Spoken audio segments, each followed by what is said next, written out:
Boa noite, aqui é o Flávio novamente, estamos aí para o nosso sexto capítulo. Esse sexto capítulo é um capítulo muito interessante, vai falar sobre o amor, uma coisa que todo mundo gosta de ouvir aí, né? Então, mas até aqui no misticismo a gente vai saber como que pode funcionar o amor a nosso favor, tá bom? Então vamos entrar aí no sexto capítulo, falou? O poder do amor entre as pessoas. Se inscreva no canal do YouTube Flávio Nicanor Fattori, @gmail.com, ok? Então vamos começar. Bom, verdades nesse capítulo sobre o poder do amor. Primeiro, podemos utilizar todas as relações humanas a fim de formarmos uma vida de amor. Segundo, percebemos a natureza autêntica do amor verificando inicialmente o que ele não é. Terceiro, o amor é um estado da compreensão psíquica, da percepção elevada. Quarto, você é amado muito mais do que imagina. Quinto, demonstrar consideração para com os outros sem que tenha conhecimento disso é amor em ação. Sexto, ser real é ser amoroso. Sétimo, nossa capacidade de amor forma-se espontaneamente enquanto seguimos com sinceridade a trilha mística. Oitavo, a autocompreensão leva à compreensão dos outros, o que conduz à compaixão e gentileza. Nono, o amor não é da mente condicionada, mas do Supremo. E décimo, quando somos plenamente amorosos, não temos mais inquietação alguma. Então isso aí é o que está no capítulo, então me sigam aí para não perder toda essa preciosidade que está aí. Então conhecimentos para a vida inteira, vale por 10 anos, 20 anos. Esses conhecimentos são místicos, então são da sua essência. Então qualquer ganho, né, qualquer elevação nesse sentido, você sai ganhando muito. O poder do amor entre as pessoas. Já vimos que tudo em nossos dias pode ser utilizado na melhoria de nós mesmos. Nesse capítulo, descobriremos o caminho místico para as relações humanas. Para as relações humanas sadias que levam àquele estado supremo chamado amor. Esse princípio apresenta a você, leitor, modos inteiramente novos de viver em harmonia consigo mesmo, convivendo com outras pessoas. Peça a 50 pessoas que definam o amor e receberá 50 respostas diferentes. Está claro que o amor não é algo que a mente humana condicionada possa descobrir mediante pontos de vista pessoais. O raciocínio humano pode ter opiniões e atitudes com relação ao amor, mas apenas a mente espiritualmente sintonizada pode saber. Os místicos dispõem de um sistema prático a chegar à verdade no tocante a qualquer coisa, até mesmo o amor. Tal sistema pode ser chamado de métodos nem isto e nem aquilo. Descartando sistematicamente tudo quanto o amor não seja, chegamos afinal ao que ele é, assim como o ouro resta após tirarmos o cascalho. O amor não é dependência, idolatria, sentimentalismo, anelo ou atração física. As relações humanas baseadas nesses atributos são forçadas, acham-se prontas ao rompimento a qualquer instante. O amor genuíno não tem início como uma emoção, começa com um estado de consciência, de percepção clara, de uma compreensão profunda tanto do eu quanto da outra pessoa.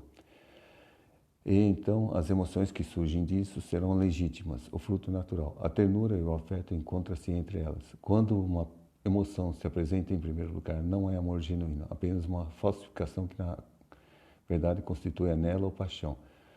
Como o desejo de fugir de um eu indesejado, passando-se a outra pessoa. O amor místico não se pode basear no desejo ou anelo. Há ocasiões em que as pessoas dizem: tenho um anelo forte por certa pessoa do sexo oposto, a quem não me é dado possuir. Como conseguirei livrar o espírito dessa tortura? Procure ver que esse anelo ou anseio não se baseia nas qualidades reais da outra pessoa, porém mais em suas imaginações idealistas das mesmas. Elas representam algo de que você necessita, talvez o vigor, a segurança, o afeto, mas esse ideal constitui apenas uma necessidade em você que erroneamente supõe ser uma realidade nela. Procure ver assim e quando obtiver êxito, ficar espantado como um modo diferente pelo qual verá essa pessoa que chama de ideal. Eu ou ela não mudou, quem mudou foi você. A donzela no córrego.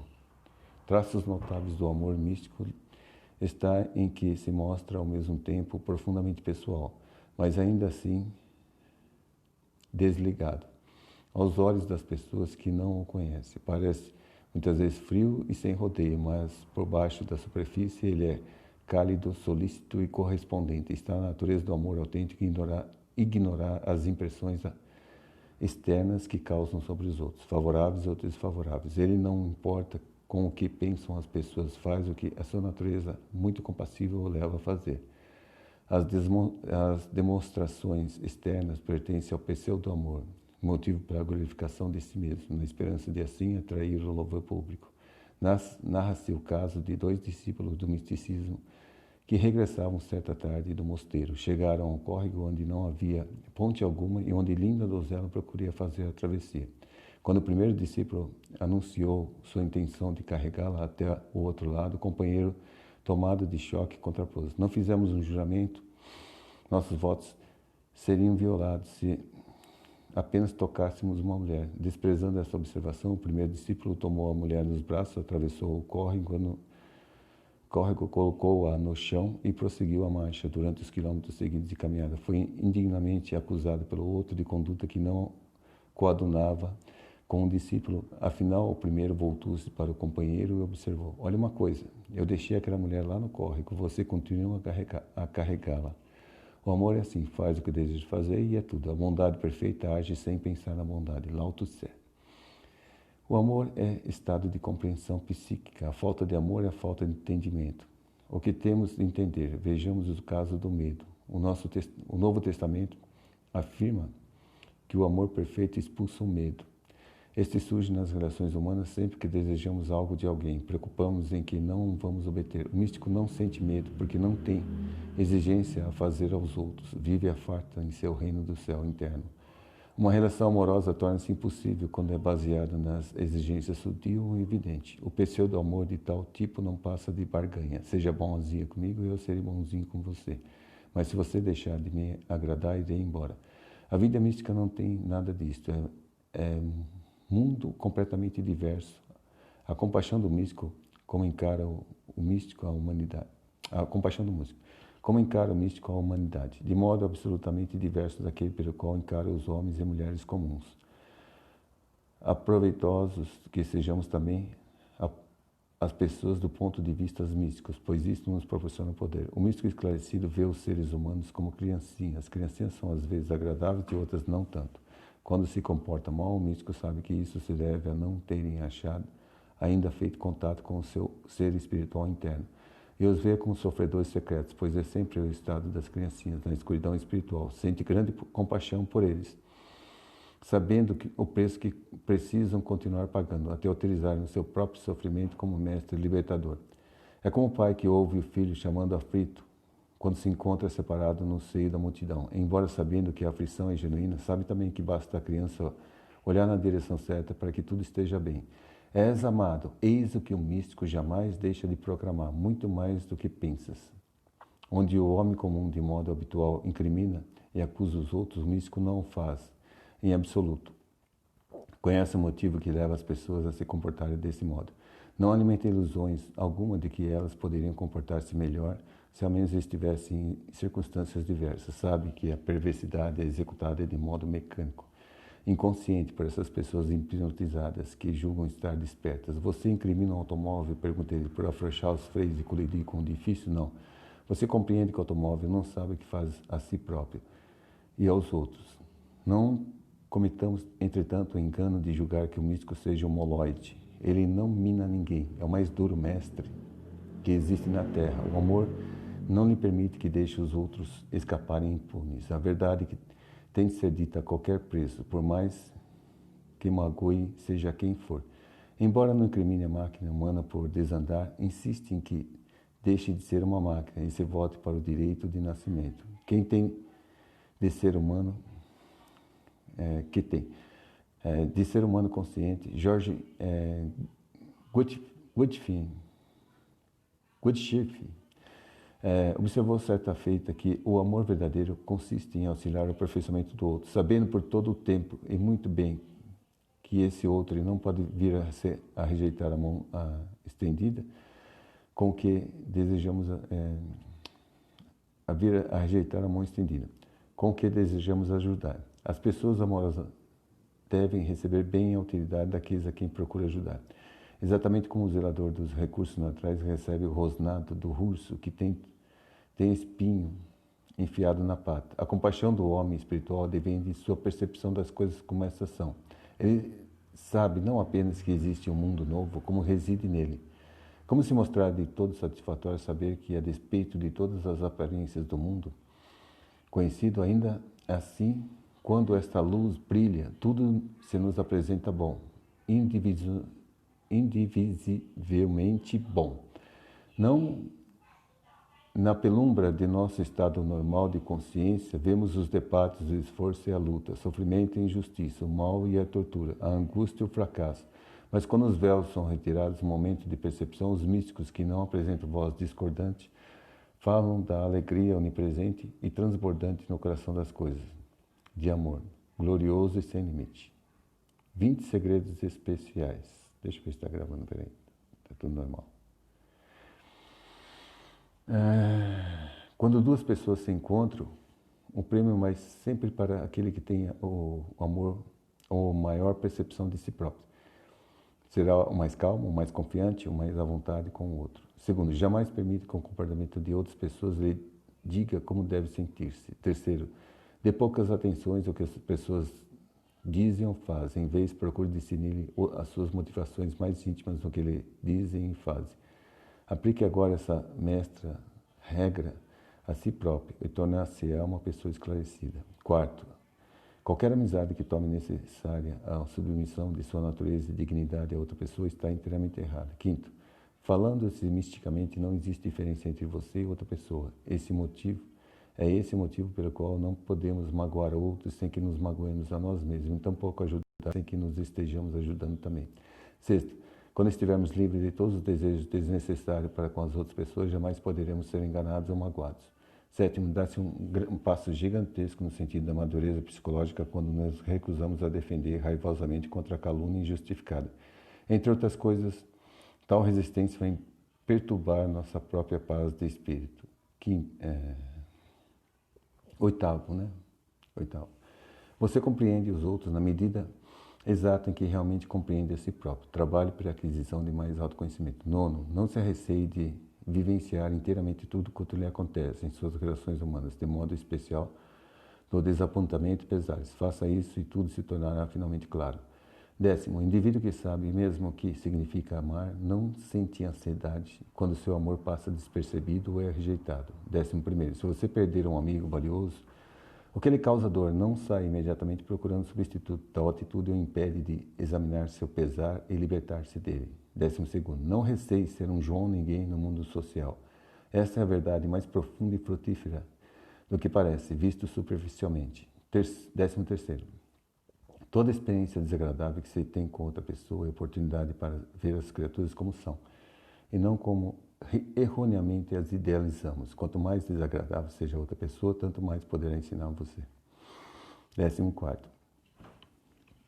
você pode ser tão maravilhosamente livre de um sentido de injustiça e mágoa que ficará surpreso quando ouvir outros se queixarem dos mesmos.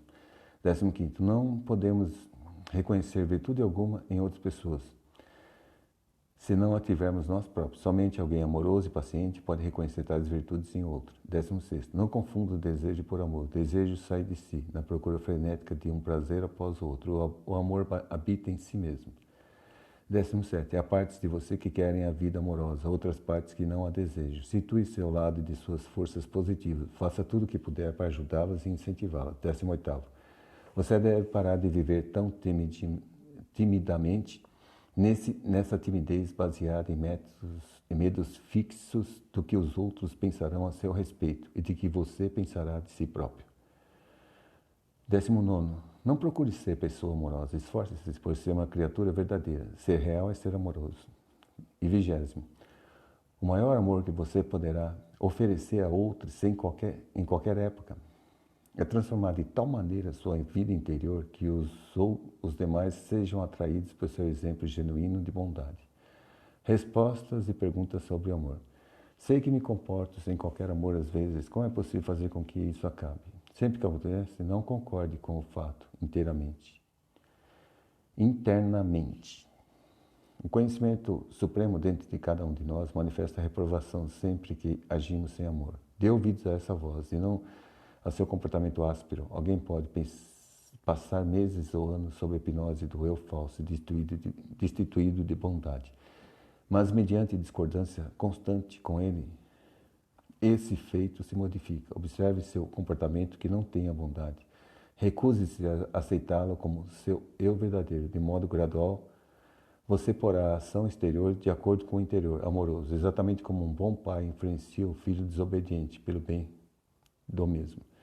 Por que nos causa tanto choque quando perdemos alguém a quem amamos? Porque nos põe frente a frente com nossa própria vacuidade. Seu casamento se desfaz, se a noiva vai embora, o primeiro impulso do sofredor é descobrir algo que preenche esse vazio. Fazemos-o porque ficamos com medo, inseguros, sentimos-nos como criaturas que não são queridas nem amadas, mas ainda que descobramos um substituto, este na verdade nada faz por nós. O temor continua sempre apenas encoberto. Se ocorrer um rompimento, examine sua própria necessidade impulsora que o leva a descobrir segurança em um substituto. A percepção revela que o mesmo nada pode fazer em seu favor. Então, além desse fato chocante, você faz a descoberta notável. Verifica que a única segurança está na própria verdade. A partir de então, todas as suas relações com o sexo oposto se transformam por completo. Por não haver medo, reina o amor genuíno. Como posso levar as pessoas a agirem como desejo? Você não deve formar ideia alguma de como as pessoas deveriam comportar-se no que lhe diz respeito. Você quer que elas sigam à esquerda e elas entram à direita. Você conta que façam isso, façam aquilo. Porque esse magoar, não é por causa do que fazem as pessoas, mas porque você exigiu que fizesse o que desejava. Elimine todas as exigências e então as pessoas poderão comportar-se como bem entenderem, ao mesmo tempo em que você continua em paz. O que acontece quando uma pessoa consciente de si encontra outra pessoa que se acha ainda em sono psíquico? Quer dizer, é possível que ela se ame? Uma outra, por exemplo, quando um homem conhece uma mulher, uma pessoa dotada de percepção pode amar alguém que não esteja nesse mesmo caso, mas o oposto é impossível. Dois seres humanos podem trocar amor entre si, mas duas pessoas que não despertaram não o podem fazer. Como poderiam trocar um amor que não possuem?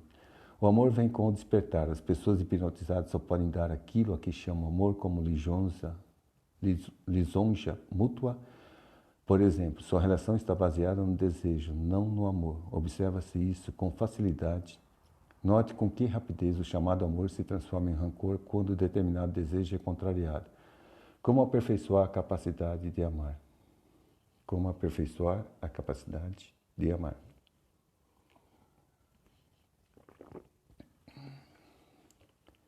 Porque todas essas contradições nas pessoas? Falamos tanto sobre amor, mas comportamos exatamente do modo oposto. A maior parte do que se fala sobre amor não passa disso. Conversa. O amor deve comportar-se de acordo com o seu nível de aperfeiçoamento psíquico. Não é possível a pessoa alguma comportar-se em plano mais elevado de amor do que toca do amor do que o plano em que realmente se acha.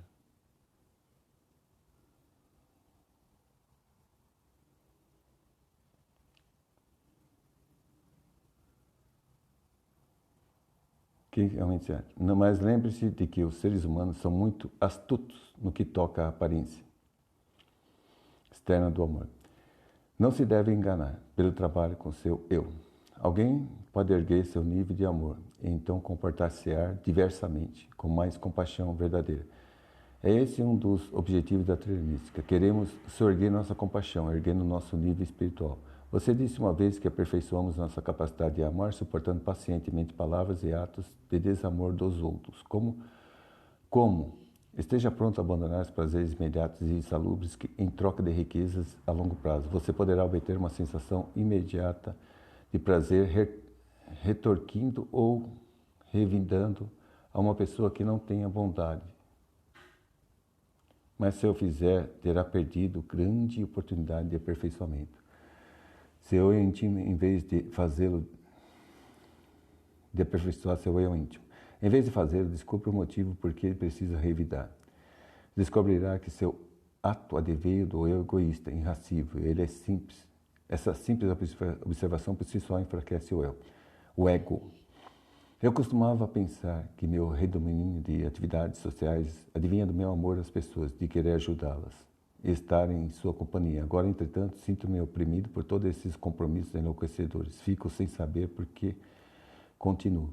Você os cultiva não porque tenha algum significado ou importância, mas porque o distraem de sua vacuidade interna. Você simplesmente não sabe o que mais fazer de si. Pule fora. Faça-o gradualmente se quiser, mas pelo seu bem mental e espiritual, pule fora. Dê-o fora por si mesmo e pergunte a si, se deseja realmente esse tipo de vida. A indagação sincera produzirá tremendo suspiro de alívio. Pois bem, você está começando a desfrutar a vida, pois já não mais há sacrifício aos compromissos frenéticos. Por que as relações humanas são tão penosas? O que podemos fazer para diminuir a tensão e a ansiedade? Em nossos debates anteriores, vimos que o sofrimento é destruído, trazendo-o do nível inconsciente ao consciente. Ligue isso às suas relações humanas. Procure ver que quanta dor o aflige devido à esperança inconsciente e também exigências, expectativas, medos e desejos do mesmo tipo com relação às outras pessoas. Você quer que elas ajam de um modo que lhe agrade, deseja amizade, conversa, sexo e assim por diante. Procure ver e trabalhe realmente nisso. Procure ver que esses próprios desejos lhe causam dor, pois você receia o fracasso deles. Muito bem, pode abandoná-los. Se puder, o sofrimento será impossível. Você recebe alívio fantástico, exatamente como o de libertar-se de uma rede no qual se acha preso e emaranhado. Poder do despertar psíquico. Todos fazem o melhor que sabem, mas ninguém, na verdade, faz o que realmente podia fazer. Sócrates mostra que o erro básico do homem está na ignorância de sua verdadeira natureza. Então, a ignorância leva a valores falsos e efêmeros. O despertar espiritual corrige os valores do homem, de modo que ele preza gordemente a sabedoria, a gentileza, a bondade, a moda antiga. Quando despertamos do sono psíquico, vemos os outros de modo diferente, parecem-nos inteiramente diversos do que eram antes. Podemos julgar que tenham mudado, quando na realidade fomos nós mesmos que nos alteramos. Isso carrega muitos benefícios de monta. Entre outras coisas, podemos distinguir claramente entre as pessoas que se acham em plano superior de compreensão e as que estão em plano inferior. Isso é igual a ver pessoas ocupam níveis diferentes de amor, pois a compreensão é amor. Essa percepção nos leva a procurar aqueles a que se acham no plano mais alto, pois são aqueles com quem agora temos mais em comum. Não há qualquer sentido de superioridade em deixar ex-amigos. Simplesmente compreendemos que temos de subir, com eles ou sem eles. Temos de prosseguir. Outro benefício salubre que se obtém é o de não mais temer o rancor, desaprovação ou acusação dos outros. Vemos com clareza que seus ataques negativos pertencem a eles. Eles nada têm a fazer, seja o que for, conosco. Você se sente doente só porque alguém se acha assim? É a mesma coisa. O despertar psíquico cria as relações suaves com os outros, de modo especial com aqueles que estejam fracos na compreensão espiritual. As pessoas fortes compreendem as fracas. O comportamento desagradável e desleal das pessoas fracas não podem perturbar os que realmente sejam fortes, mas as pessoas não despertas não podem viver juntas harmoniosamente. Veem nos outros fraquezas que as desagradam e que de modo inconsciente possuem também, causando desagrado em si próprios. Isto origina a irritação, impaciência, todos os tipos de lástimas e pesar. A cura única está no vigor espiritual e o único vigor é a verdade. Mais cedo ou mais tarde, no discurso da trilha mística, fazemos descobertas reveladoras. Vemos que não podemos comportar-nos sem amor para com os outros sem que paguemos o preço, em perturbação psíquica. Alguém anda mal, é a si próprio que causa o mal. Marco Aurélio. E em outras Em alguma época, podemos ter achado que isso não passava de afirmação acaciana e moralista excelente para ensinar as crianças, mas inaplicável a um mundo áspero. Sabemos agora que se trata de leis inquebrantáveis da vida. Vemos que o comportamento destituído de bondade é como atearmos fogos à nossa casa a fim de atingirmos convidados agradáveis. Ao mesmo tempo, todavia, vemos também o lado positivo da lei. Não podemos amar outros sem que estejamos ao mesmo tempo fazendo bem a nós mesmos. A ideia acima apresentada são típicas das que se veem examinadas nos grupos de estudo da teoria mística, inclusive aqueles que se acham em Los Angeles. No capítulo 15, encontra seus detalhes para criar e dirigir um grupo de estudo, mas podemos examiná-los o objetivo nesse ponto. O objetivo dominante de um grupo de estudo da teoria mística é compreender e passar adiante essa mensagem que reverbera. Em todo o nosso amplo mundo existe apenas um lugar onde podemos realmente afastar-nos de tudo. Este lugar é a colônia de férias psíquica dentro de nós mesmos. Como enfrentar dificuldades com as pessoas? Do ponto de vista místico, não existe coisa tal como dificuldade com outras pessoas, pois a única dificuldade está dentro de nós mesmos. Basta eliminar-nos pelo esclarecimento. Nossas próprias confusões psicológicas estão, então, aquela claridade interna nos capacita a cuidar de tudo que vier de fora. No plano humano, podemos verificar que os outros criam problemas, são desleais, mas se nosso essencial habita no nível espiritual, não poderão magoar. É como segue: devemos ser sensíveis em demasia, mas como posso impedir que as pessoas magoem os meus sentimentos? Ninguém na Terra pode magoar você, a menos que aceite essa mágoa em sua própria mente. O que me diz se lhe oferecer uma maçã azeda, mas você a rejeitar? A quem pertence o azedume? Assim, o sentido falso de eu tomba por terra. Ocorre o mesmo com suas aceitações das maçãs azedas, da crítica, falta de bondade alheia. O problema não são as outras pessoas, mas a sua reação. Veja como a percepção aumentada modifica nossas atitudes e, desse modo, diminui os problemas causados pelos outros. Nossa percepção desperta revela que ninguém é, na verdade, tão feliz quanto julgávamos antes. Podemos ver através das máscaras que as pessoas usam. Vemos com que esforço elas lutam por se convencerem aos demais de que tudo corre bem. É tudo representação em nós, ou percebemos com grande clareza.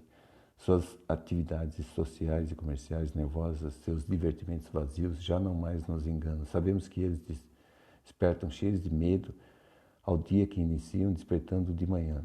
Compreendendo isso, porque antes pudemos enxergar além dos nossos próprios fingimentos.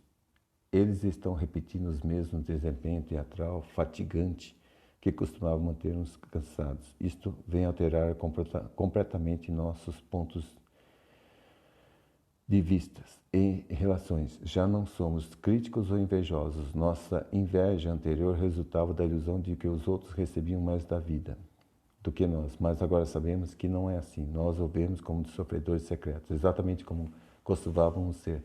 Vendo isso, já não podemos pensar ou agir asperamente para com eles. Walter Wort Longlilon observou, certa feita, se pudéssemos ver os pesares e dores ocultos dos outros, haveríamos de tratá-los com muita ternura. Nós os perdoamos, assim como perdoamos a nós próprios. A nossa gentileza que usamos para conosco pode agora estender-se livremente aos demais. E é quando compreendemos algo pela primeira vez. Algo que antes fora bloqueado pelo orgulho e vaidade. O amor não é do eu humano, mas do Supremo dentro de nós. Isso nos leva a sorrir por uma série de motivos, um dos quais o de que já não mais precisamos nos esforçar no amor, basta nos descansar no Supremo, que é o próprio amor. Dessa culminância, diversas expressões de amor entre as pessoas emanam, incluindo o afeto. O mundo de pessoas fatigadas anseia por afeto. Este é uma forma da qual deploravelmente é grande a necessidade, quer seja uma palavra cordial, aceno compreensivo, um toque de mão. Pessoas ricas prazerosamente largariam seus tesouros em troca dessas joias preciosas. Os que possuem poder e prestígio trocariam tudo por alguém com quem pudesse sentir o mundo afetuoso de viver. A troca de afeto entre duas pessoas, talvez homem e mulher, só é possível quando ambos possuem tal capacidade. não pode ser unilateral. A pessoa capaz de proporcionar afeto genuíno será também capaz de recebê-lo, pois ambos são duas partes da mesma capacidade. Assim como a onda que avança e recua. Um afeto cresce naturalmente quando despertamos para a nossa natureza verdadeira. A revelação esotérica sobre o amor. O amor duradouro preenche o indivíduo que vive com base em seu eu verdadeiro. O eu verdadeiro é o amor. Torna-se impossível as pessoas que vivem de suas identidades autênticas brigar ou magoar-se mutuamente. Elas não veem e não podem ver nos outros como rivais ou ameaças. O outro não é identidade separada a ser temida. Dessa maneira, apenas a compreensão tranquila transcorre entre eles. Não há comportamento impossível, não há erros impensados, o amor é infalível, não tem erros, pois todos os erros são a falta de amor. William Lamb. Podemos ver-nos um ao outro individualmente, em aparências físicas e diferentes em personalidades humanas, mas não o vemos como os outros como criaturas diferentes em entidade espiritual. Somos um, assim como a lua reflete a mesma luz em diversas lagoas, somos um reflexo individual do Supremo Uno. Qualquer esforço do eu falso no sentido do amor não tem naturalidade da aparência e é trágico nos resultados. O poeta e místico libanês Khalil Gibran declarou certa feita que os homens e mulheres perdem o espírito do amor devido ao seu próprio conceito errôneo a respeito desse sofrimento, desse sentimento. O amor não é do que a mente humana condicionada quer que seja, mas o que realmente é. O desejo falso de que o amor seja isto ou aquilo é como querer jogar tinta em um rio para dar cor à queda d'água. O amor deve ser deixado em paz pela mente, devemos permitir que seja exatamente o que é. O amor, quando deixado em paz, brilha em toda a sua beleza natural. Os problemas relacionados ao amor jamais voltarão a causar perturbação após você ter compreendido esse segredo esotérico. O amor não surge da mente humana condicionada. Pensar sobre amor não é o mesmo que conhecê-lo. A mente tende a romper para o seu condicionamento social e ingressar na percepção da realidade, que é amor. Então, repousamos quanto à preocupação por todas as coisas, incluindo a necessidade de ter alguém a quem amamos e alguém que nos ame, referindo-se ao ensinamento de Cristo de não pensarmos no amanhã. O Dr. Paul Burton explica. Eu queria dizer que devíamos deixar de nos preocupar, deixar de ficar aflitos, abandonar todos os pensamentos perturbadores e entregar todos os problemas ao eu maior, ao poder mais alto.